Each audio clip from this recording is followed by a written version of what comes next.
Cocinando palomitas con Denis Raúl Pitinilscu. Oh.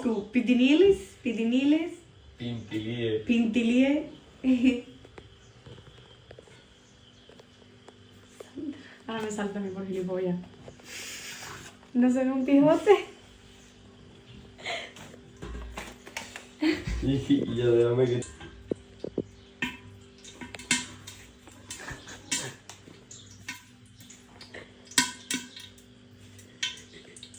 Haciendo palomitas como en la prehistoria.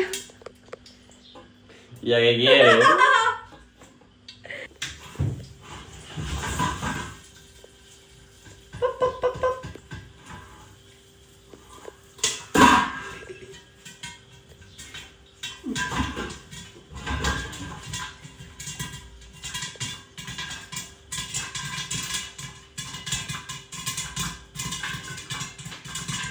A ver cómo tienes que abrirlo.